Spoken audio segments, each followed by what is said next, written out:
Hello, checking in for Sense and Sensibility. No, Pride and Prejudice. Damn it, I hate these titles. The titles are like the things I dislike the most about these novels. Yes, Pride and Prejudice. Um, Lizzie Bennet's Prejudice, Darcy's Pride, and probably more mixings than just that. Um, but yes, I am talking about today chapters 32 to 54, where a whole bunch of stuff happens. Um, I think in this section we get Lizzie Bennet finds out, Elizabeth finds out that Darcy indeed had it in for his sister, that he had overheard the conversation, and that he thought that yes, that the mother and the two youngest daughters, Mary and Liza, I think it's Liza, were really mercenary, and they are completely mercenary, and that he took Jane, who is very reserved in her showing of affections. Like Bingley is probably not even quite sure that like she loves him, and he took that as, oh, she doesn't really care about him, and like the family's mercenary, so this is my friend getting taken advantage of, and so he did put in his oar in the thing because he loves Bingley and wants him to be okay. um and this really, really, really infuriates Elizabeth, who, obviously she loves Jane, and, takes all of his stuff as daggers against her. Um, and once that she finds out about that, he unfortunately comes to propose to her, and because he's like, I love you. And it's like, and he does make a great show of saying like, well, you're really, really beneath me, and I really wanted to struggle against this, but I can't help myself. I love you. Will you marry me? At which point she tells him to fuck off, in the most Jane Austen way possible. Tells him to screw off. That no, she's not going to marry him. Fine, yeah, you lower yourself to me, and and you've you've hurt Jane terribly by sabotaging her thing, and she brings up Wickham, saying like, and you've behaved abominably towards him, and he's like, and it's like, I wish you best health, and kind of walks away. And she's like, and she, she's upset about this, but the next day they happen to meet again. He gives her a letter, and in that letter he explains himself, and indeed he says, at the beginning, about like what his interpretation of how things were with Jane and that, and she's like, I don't believe that. But then she goes on to talk about Wickham, and how Wickham is a scuzzball who, indeed, was kind of given not a promise, but like, an understanding that, like, if he was going to go into the clergy, that they could support him, that because he was like the son of a very valued kind of retainer, servant, a guy that the father had great affection towards, and that transferred to the son. But he had decided, no, I don't want to go into the clergy, had gone off and done other stuff, had basically shown himself to be pretty disreputable, and then came back and they kind of paid him off money wise, and then he came back for more money, at which point Darby told him to buzz off, and he did buzz off, but then he came back and he preyed on Darcy's sister, and it was only with great kind of things that actually wrestled her back out of his clutches in time, and really, really damaged the girl, really, hurt her terribly. And he said, and Darcy says, like, you can check with Mr. Wilkinson, which is his friend, and also someone that Elizabeth knows and has great great thing with. And she's like, oh, fuck, and she just, I was really wrong. And then she goes back and reads the first part of the letter again and says, oh, now I can see his point. My prejudices have gotten pushed away, and yeah, I can see why he might think that. And yeah, that's how Jane does present herself. She doesn't wear her heart on her sleeve. She's a dear, wonderful, kind-hearted person, but she's very reserved, and that might come off as aloofness, which a lot of other times, like we look at Darcy and how aloof he is supposed to be, but maybe he's actually just painfully shy.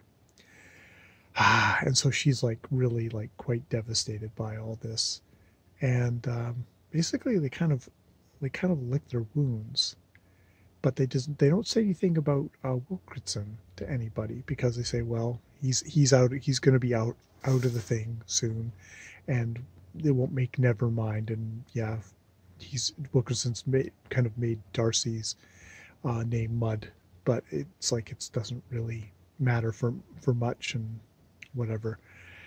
But Wilkinson finds another way to strike at things, which is suddenly they get Elizabeth is off with friends, and she gets news that her younger slutty sister, I guess slutty flirt of a sister, Lydia, has taken off with Mr. Wilkinson. That she was like, she's like 16, and she's been basically going from soldier to soldier. They didn't realize that she had any particular definite feelings for him, but he's obviously gone. It turns out he's in greater financial debt than they thought, and so he snatched her up and taken her away. And they gave out the story he's going to Scotland, but they hide in London. And Mr. Bennet is gone off to hunt for them, and the uncle and his brother, their uncle, has also gone off to hunt. And Bennet comes back and he's like, you warned me about, like, making sure that Lydia didn't get too wild and all that stuff, and I didn't listen to you. I was negligent, and I own it.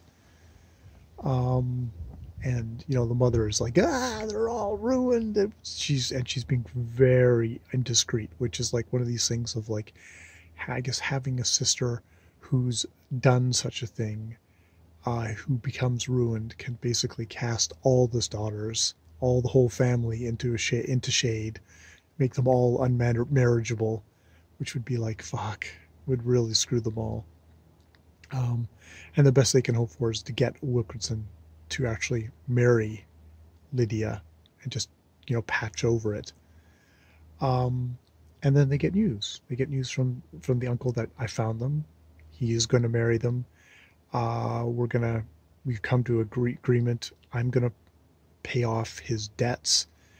We're going to give him like $100 a year.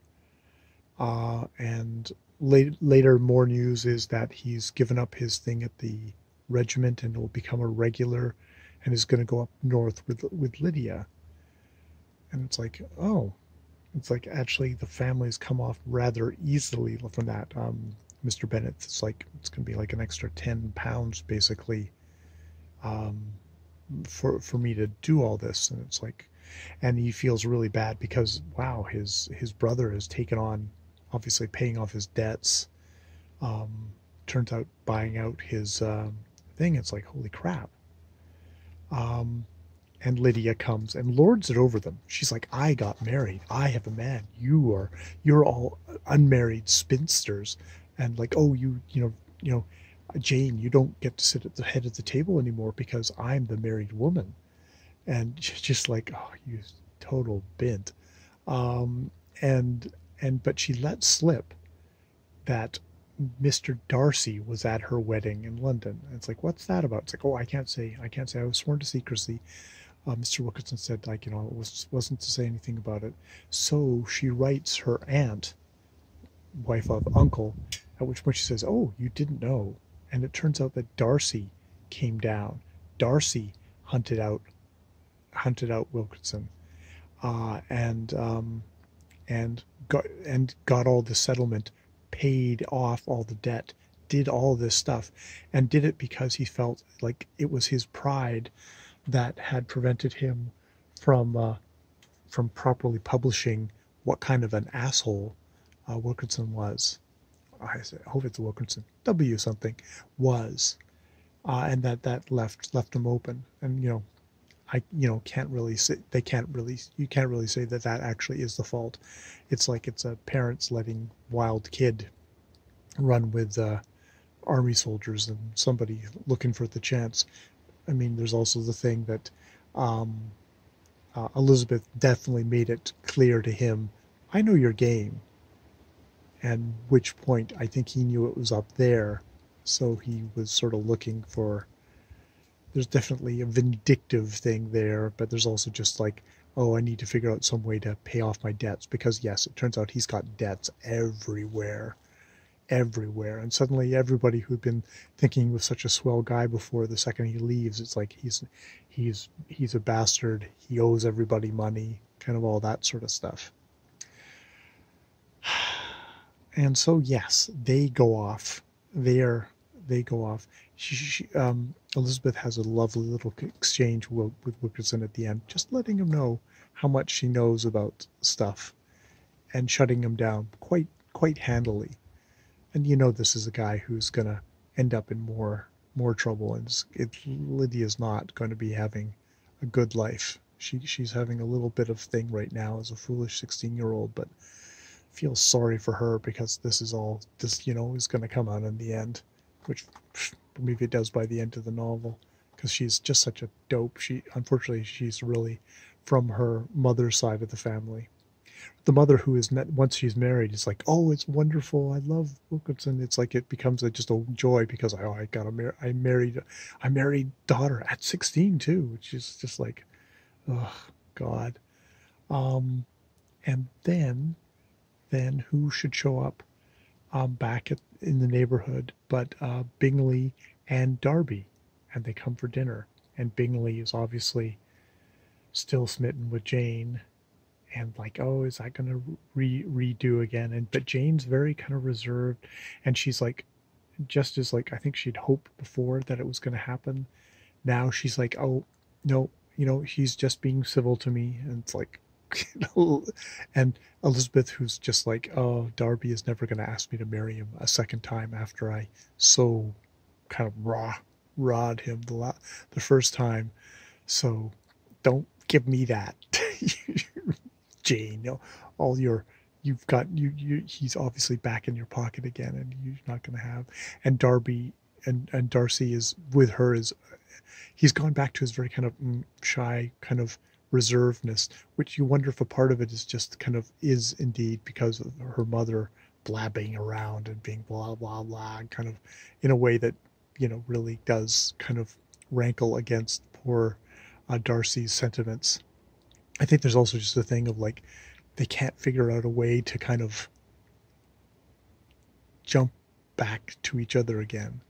Like, she's so firmly told him to buzz off that maybe he's also just like, maybe she doesn't want me to do it and to try again. And he's got his pride. He does have his pride. So yeah, that's where we are right now. Really enjoying it, obviously. And we're actually pretty close to the end. I'm just always, it's like, it's quite stunning how Jane Austen is actually able to get all this into quite a short, what feels like a very short, snappy novel.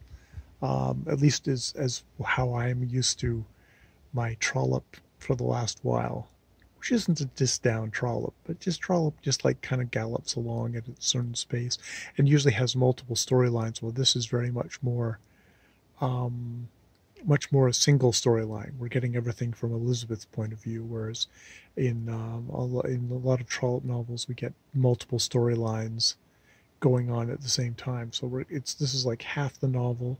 It also just seems very much paced more, and feels more dialogue heavy. I don't know if it is or not, but it feels more dialogue heavy. All right, I will leave it there for tonight. Good night.